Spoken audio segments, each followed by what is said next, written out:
আব্বুজিরে আমার, আমরা 11 মাস এত গুনাহ করি, এই একটা মাস আল্লাহ তাআলা আমাদেরকে উপহার স্বরূপ দেয়, বান্দা 11 মাস গুনাহ করলি, এ বান্দা মুহররম মাসে গুনাহ করছস, এ বান্দা সফর মাসে গুনাহ করছস, এ বান্দা রবিউল আউয়ালে গুনাহ করছস, রবিউল সানি মাসে গুনাহ করছস, এ বান্দা জমাদিউল আউয়াল মাসে গুনাহ করছস, জমাদিউল সানি মাসে গুনাহ করছস। এমন ভাবে বাকি 11টা মাস বান্দা তুই গুনাহ করবি। যখন রমজান মাস চলে আসে, বান্দা আর গুনাহ করিস না, একটু সওয়াবের কাজ কর। বান্দা তুই যদি সওয়াবের কাজ একটু করতে পারিস, তুই যদি আমার ইবাদত বন্দেগী একটু করতে পারিস, আমার হাবিবকে যদি সুন্নত দ্বারা খুশি করতে পারিস, আমি আল্লাহ তোকে হাদিয়া স্বরূপ জান্নাতটাকে উপহার দিয়ে দিব। জুড়ে বলি না সুবহানাল্লাহ।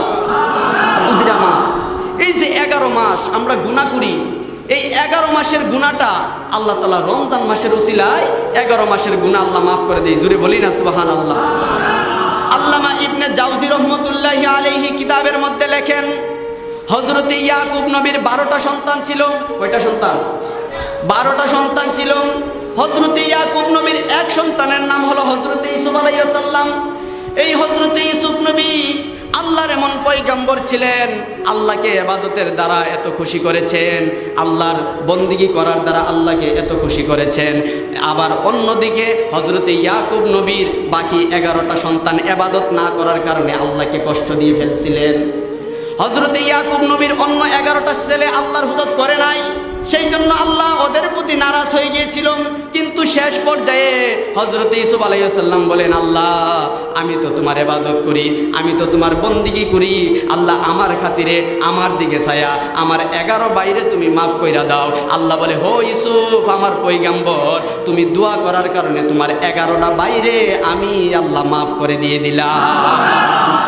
আল্লামা ইবনে জাওজি বলেন, মাস হলো 12টা মাস, বান্দা 11 মাসে গুনাহ করবে, আর 11 মাসের গুনাহ নিজে বুঝা, হাইরে আমি কি করলাম, 11 মাস গুনাহ করছি, আমার তো একটু সওয়াবের প্রয়োজন, আমার তো তারাবির নামাজের প্রয়োজন, আমার তো রমজানের 30টা রোজা রাখার প্রয়োজন।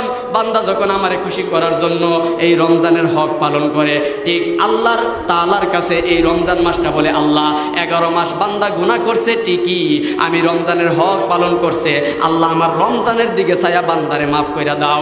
আল্লাহ বলেন, এই রমজান যখন আমার কাছে তোদের পক্ষে সুপারিশ করবে, আমি আল্লাহ তাআলা আর মাফ না কইরা পারি না, আমি আল্লাহ তাআলা সব গুনাহগার বান্দাদেরকে মাফ করে দেই।